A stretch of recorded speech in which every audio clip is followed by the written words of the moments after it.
Ang ating pong text na ating babasahin po ngayong gabi ay makikita po sa 2 Corinthians 6:17 and 18. Sabi po sa 2 Corinthians 6:17 and 18, "Wherefore, come out from among them, and be ye separate, saith the Lord, and touch not the unclean thing, and I will receive you, and will be a father unto you, and ye shall be my sons and daughters, saith the Lord Almighty." So, ang title po ng ating message for this evening is, "Come out and be separate." So, tatlong bagay po yung aking ibabahagi po ngayong gabi. So, note nyo po ito para mas maunawaan po natin kung ano po ba yung ibig sabihin ng ating Panginoon through Paul dito sa ating verse na binasa. Sabi po sa 2 Corinthians 6:17 and 18, "Wherefore come out from among them, and be ye separate, saith the Lord, and touch not the unclean thing, and I will receive you, and will be a father unto you, and ye shall be my sons and daughters, saith the Lord Almighty." So sabi po dito sa unang part ng ating verse na binasa, "Wherefore come out from among them, and be ye separate, saith the Lord." So ang unang panawagan po sa atin with this verse is God's call to separation. So bilang isang mga Kristiyano, tinatawag tayo ng Diyos na mamuhay ng iba sa mundo. Hindi ito nangangahulugan ng isolation or parang kapag maalala po natin yung sa time ng COVID, pag in-isolate ka, ikaw lang mag-isa para hindi ka makahawa ng iba. But the sinasabi po dito ng Panginoon or through ni Paul with the separation is for us Christians to have distinction na dapat makita sa ating pamumuhay na tayo ay mga anak ng Diyos. Sabi nga po sa 1 Peter 1:15-16, "But as He which hath called you is holy, so be ye holy in all manner of conversation, because it is written, Be ye holy, for I am holy." So ang ating pong Panginoon na ating sinasamba ay banal. So dapat bilang isang tagasunod ng ating Panginoong Jesucristo, we should also live holy. Kasi we are part ng isang church.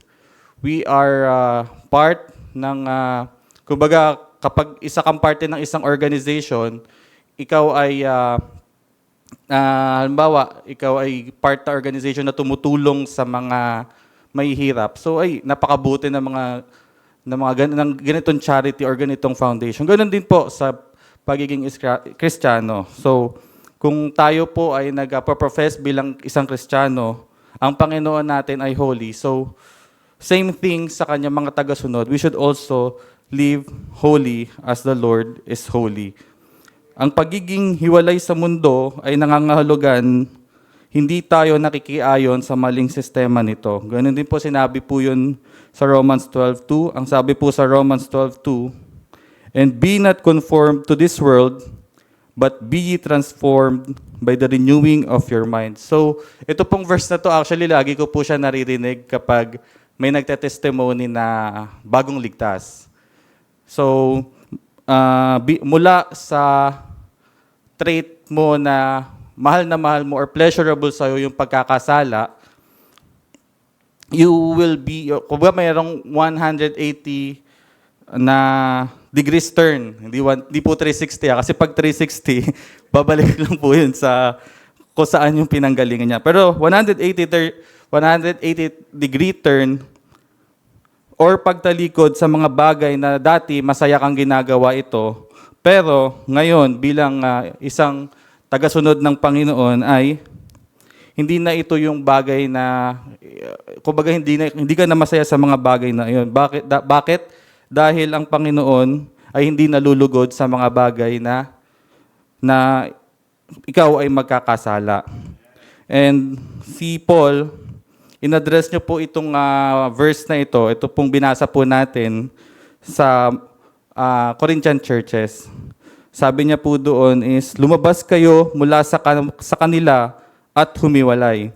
So bilang isang panawagan sa kabanalan at paghihiwalay mula sa masamang impluwensya ng mundo upang mapalapit sa Diyos. So ito po, nung time na ito po ay para sa Corinthian churches. Pero pwede rin po natin siya ma-apply sa time po natin ngayon. Kasi nung time po na ito, ang Corinthian churches is napapalibutan po sila ng mga pagan beliefs.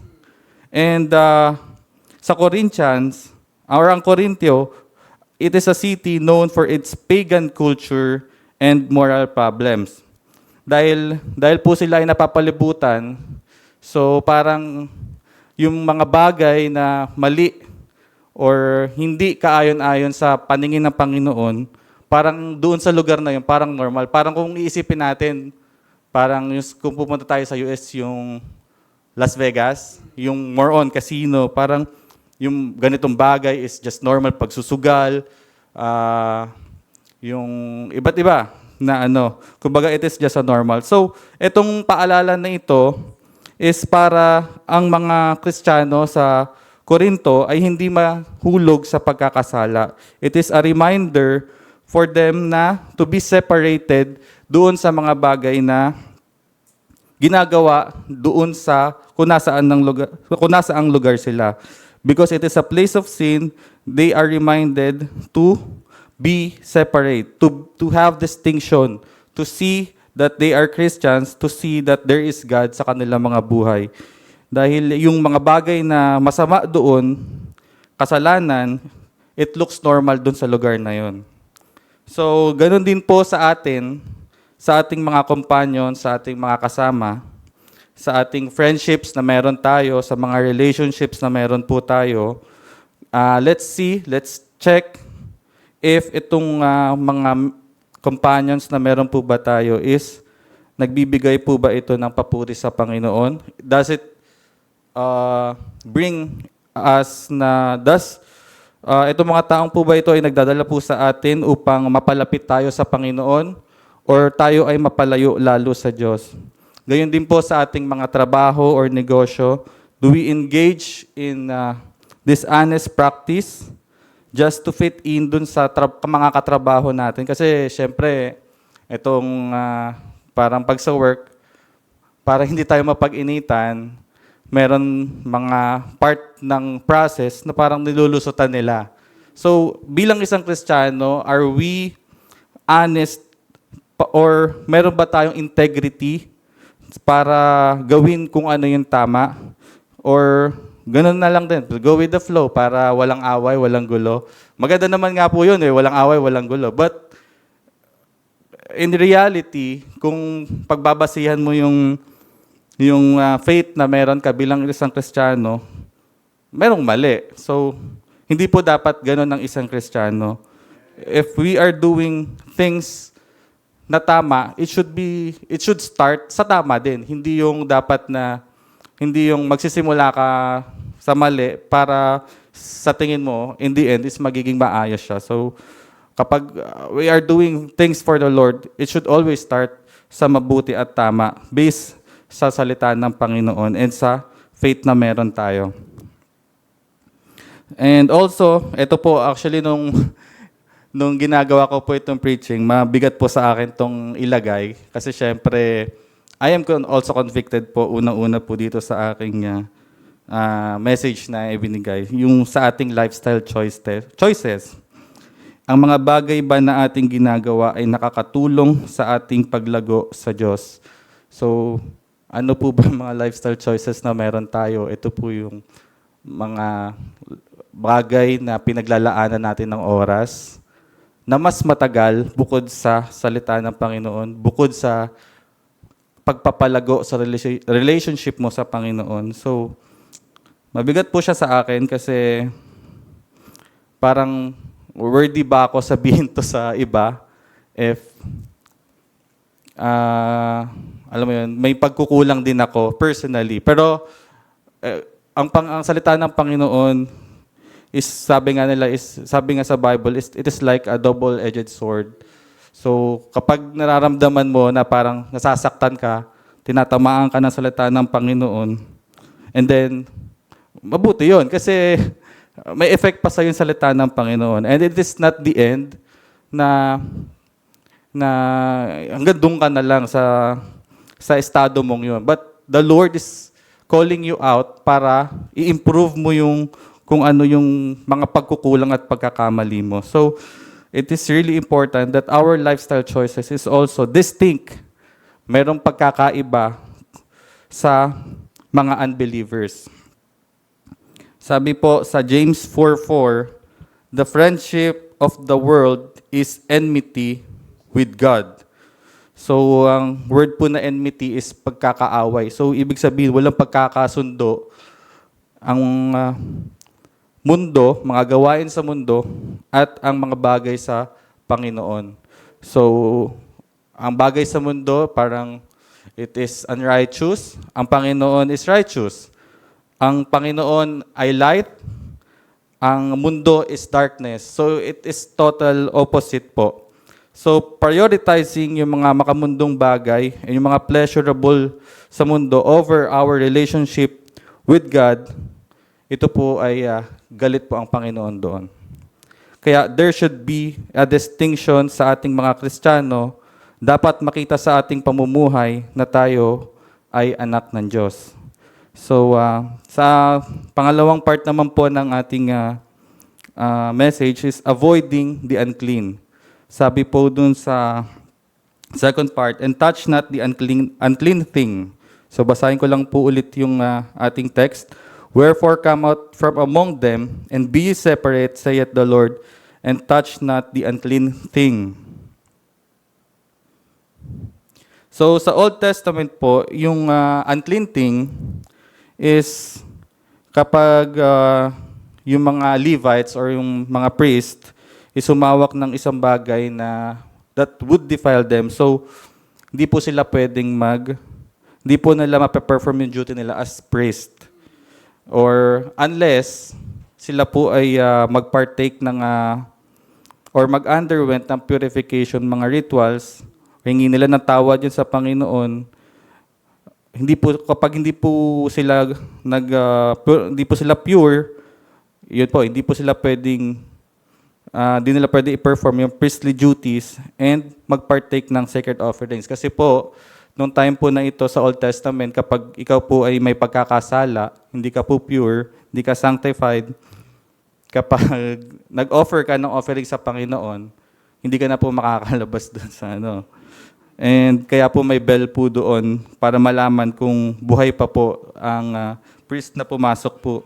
So, it is really important na pure ka sa pagsaserve mo sa Panginoon. Pero that is before sa Old Testament. Pero dito po, ang sinasabi po, spiritually unclean things, it refers to anything that leads us to sin. Pwede po ito sa ating isipan, sa ating mga ginagawa, sa habits and actions po natin.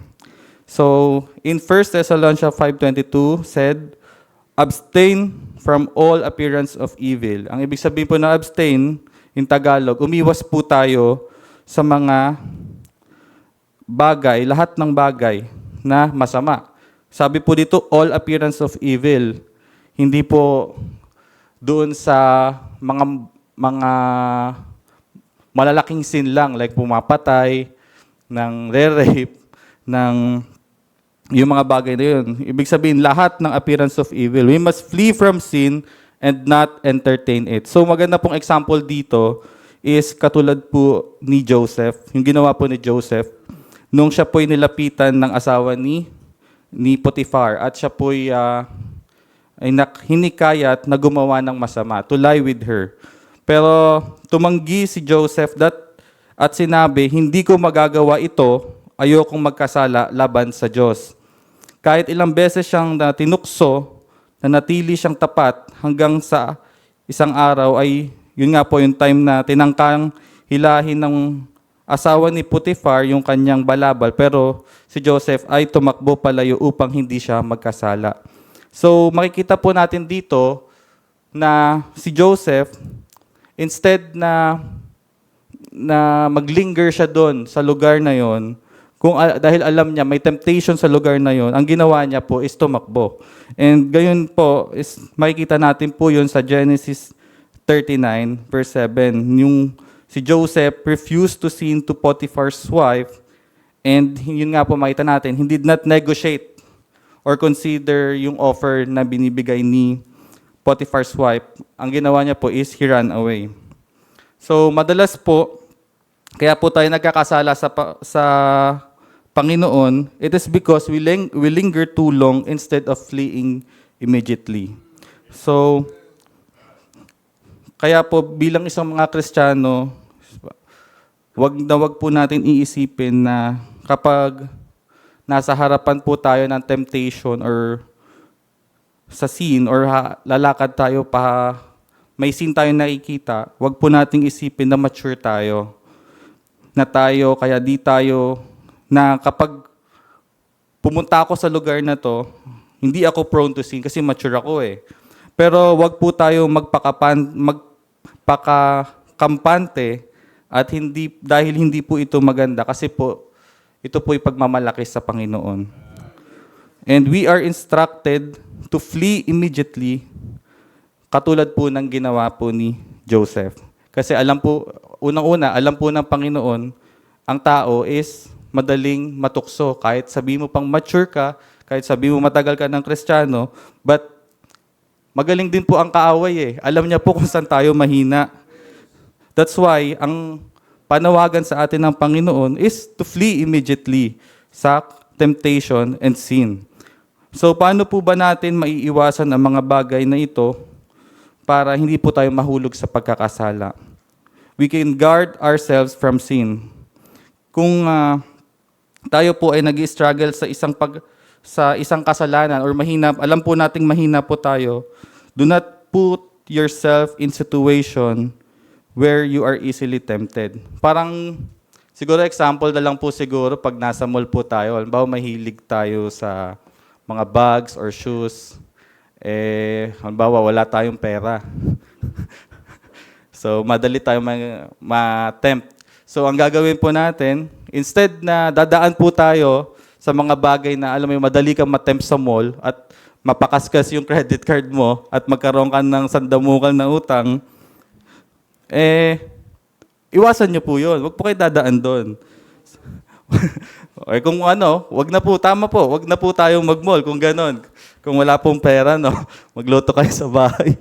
Pero yun po ang isa sa mga paalala na binigay sa atin na kapag there is a temptation, flee from it immediately. Hindi po, titingin ko lang window shopping lang, pero sa uli, wala na, nakabili ka na. Ganon din po yan sa pagkakasala. Akala mo, hindi ako magkakasala, pero maya-maya, unknowingly, ikaw, ganon na rin pala ginagawa mo dun sa ginagawa ng mga unbelievers. Ganon na rin ginagawa mo, nagkakasala ka na rin. Hindi mo pa alam. Next is, we have to set boundaries sa ating mga daily decisions. We should have a clear limits that align with God's standards. So, very important po bilang isang Kristiyano, sa lahat po ng ating mga decisions na gagawin, lagi po ang ating standard ay ang ating Panginoon. Kasi kung ang ating standard po ay ang ating sarili, ang ating puso po ay deceitful. We tend to do things na gusto po natin, but in the end, it will bring us to destruction. And yun nga po, paalala po sa atin ng Panginoon na we always set boundaries based on the standards ng ating Panginoon. And also, we have to seek counsel from the church. So blessing po na tayo po ay may simbahan na ina-attendan. Because ang ating pong simbahan, hindi lamang po godly advice ang pinagkakaloob, but the Lord uses the church to give encouragement kapag may pinagdadaanan pa po tayo. And also, pag may pagkakamali po tayo, the Lord uses the church to correct us. So, blessing po kapag tayo po ay nare-rebuke. Yes po, totoo po na kapag nare-rebuke po tayo, masakit po siya. And ang response po dapat ng isang Kristiyano, pag tayo po ay nire-rebuke, is tignan natin kung ano yung pagkakasala talaga natin. And as we are being rebuked, let's thank the Lord kasi meron tayong kapatid na nakikita na nasa pagkakasala or pagkakamali tayo. Na gusto tayong ibalik kung saan yung tama at malulugod ang Panginoon. Sabi nga po sa Psalms 1:1, actually, favorite verse ko po ito, yung Psalms 1:1. Blessed is the man that walketh not in the counsel of the ungodly, nor standeth in the way of sinners, nor sitteth in the seat of the scornful. So let's always seek godly counsel. And saan po ba natin ito mahanap yung godly counsel? Hindi naman po ito natin makikita sa labas. Kasi ang mga advice po ng mundo, it is all about loving yourself. It is all about importante ka. But ang godly counsel, they will always ituturo ka niya lagi sa papunta sa Panginoon. And kapag tayo po ay nagtiwala sa Panginoon, hindi po tayo magsisisi. Hindi man ito yung ating gusto, hindi man ito yung ating plano, hindi man ito yung grand na nasa isip natin, but dito po tayo mapapabuti. And lastly, makikita po natin dito the promise of God's acceptance. Sabi po, and I will receive you and will be a father unto you, and ye shall be my sons and daughters, saith the Lord Almighty. So, kanina po nakita natin that we are being commanded to be separated and then touch not the unclean thing. Ngayon naman po sa ating obedience, the Lord has a promise sa kanyang mga anak na sumusunod sa kanya. Ang sabi niya po, I will receive you. When we choose to separate from sin and dedicate our lives to God, He promised to receive us and treat us as His children. So gayon din po parang sa ating mga magulang na kapag po ang anak ay sumusunod sa commandment niya, nag-o-obey sa pinag-uutos niya, ang mga magulang po ay natutuwa, nagagalak po. Gayon din po ang ating Panginoon kapag tayo ay sumusunod sa kanyang pinag-uutos. Sabi nga po, ang pinakamaganda example po nito or picture para mas ma-appreciate natin ang kabutihan at pagmamahal ng Panginoon sa kanyang mga anak is yung sa prodigal son. The prodigal son left his father and lived a sinful life. So itong prodigal son na po ito, namuhay po siya sa kasalanan at iniwan niya ang kanyang ama.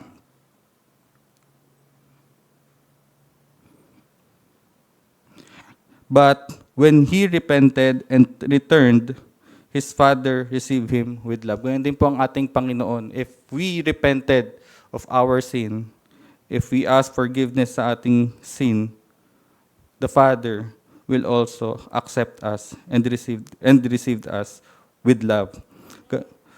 Ganon din po sa ating Panginoon, sa kanyang mga anak. God is always ready to accept us. But of course, sa ating mga pagkakamali, pagkakasala at pagkukulang sa ating Panginoon, hindi po mawawala yung chastisement and punishment. Sabi nga nila, learning the hard way. Pero, it is still a blessing sa mga Kristiyano na tayo ay tinatama ng Panginoon. It is because para tayo ay maibalik sa path na tama, tayo ay maibalik sa pananampalataya at tayo po ay hindi maligaw. Separation from sin ay hindi po sana ito maging burden sa bawat isa, pero may we see it as a privilege na pinagkakaloob sa atin ng Panginoon para mas makita po natin sa ating pong pagsunod, there is always a blessing. Para pong, tulad nga po, lagi po natin yung example dito, ang Panginoon ay para nating magulang sa mundo. Kapag tayo po ay gumawa ng mabuti, at natuwa po ang ating mga magulang, there is always a reward. Gayon din po ang ating Panginoon. Sa ating pong pagsunod, there is always a blessing and reward from the Lord. Ang mundo po ay maraming ino-offer na mga temporary na pleasures. But ang Panginoon offers eternal joy and purpose. Nawa ay mas makita po natin na ang importansya ng mga bagay na may eternal joy and purpose rather than sa mga ino-offer ng mundo. So, wag po nating gawing magaan lamang yung mga bagay na akala natin it is just a normal because the world is doing it normal. Pero kung hindi po ito tama sa harapan ng Panginoon, let's separate it sa mga bagay na yun. Hindi po tayo magse-separate sa tao, di po natin ihiwalay ang sarili natin sa tao, but we will separate ourselves sa mga gawain sa mundong ito because it is all masama sa harapan ng Panginoon and hindi po nalulugod ang ating Panginoon doon.